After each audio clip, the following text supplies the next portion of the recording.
Hello friends, welcome to our channel. இன்றைக்கி நம்ம என்ன ரெசிபி பார்க்க போகிறோம்னா மார்த்தங்காய் எரிசேரி. வாங்க எப்படி செய்யுதுன்னு பார்க்கலாம். அதுக்கு முன்னாடி சப்ஸ்கிரைப் பண்ணாதவங்க சப்ஸ்கிரைப் பண்ணி சப்போர்ட் பண்ணுங்கள் ஃப்ரெண்ட்ஸ்.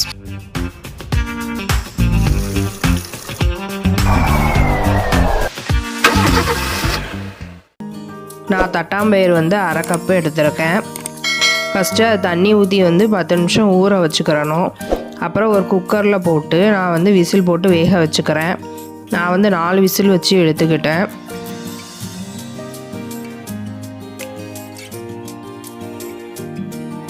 மஞ்சள் பூசணிக்காவை சின்ன சின்ன துண்டாக கட் பண்ணி வச்சுருக்கேன். அது 1 கப்பு எடுத்துருக்கேன். இப்போ மஞ்சள் பூசணிக்காவை ஒரு கடாயில் சேர்த்து கொஞ்சம் மஞ்சள் பொடி போட்டு உப்பும் சேர்த்து தண்ணி ஊற்றி வேக வச்சுக்கிறோம். இதுக்கு எப்படி அரைக்கலான்னு பார்த்துக்கலாம்.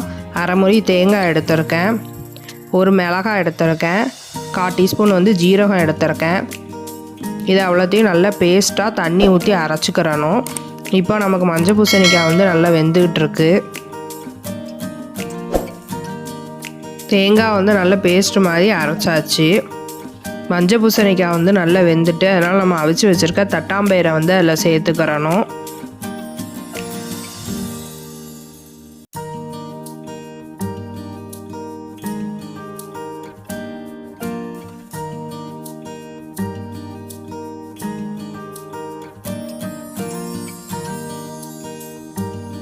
மஞ்சள் பூசணிக்காய் கூட தட்டாம்பயிறு சேர்த்து நல்லா கலந்து விட்டாச்சு. இப்போ நம்ம அரைச்சி வச்சுருக்க தேங்காய் பேஸ்ட்டை அதில் சேர்த்துக்கிடணும். தேங்காயில் உள்ள பச்சை வாடை போகிறது அன்றைக்கும் நல்லா கொதிக்க வச்சுக்கிறணும்.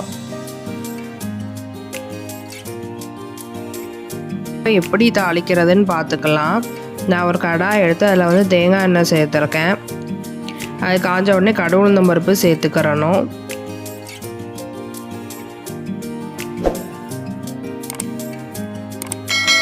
ஒரு மிளகாய் வத்தல் சேர்த்துக்கிட்டேன். கருவேப்பிலை சேர்த்துக்கிறணும். துருவி வச்சுருந்த தேங்காவை சேர்த்துக்கிறணும். இப்போ தேங்காய் நல்லா பொன்னிறமாக ஆகிறது அன்றைக்கும் வறுத்துக்கிறணும். லைட் ப்ரௌன் கலராக மாறணும் தேங்காய். அது வரைக்கும் நல்லா வறுத்துக்கிறணும்.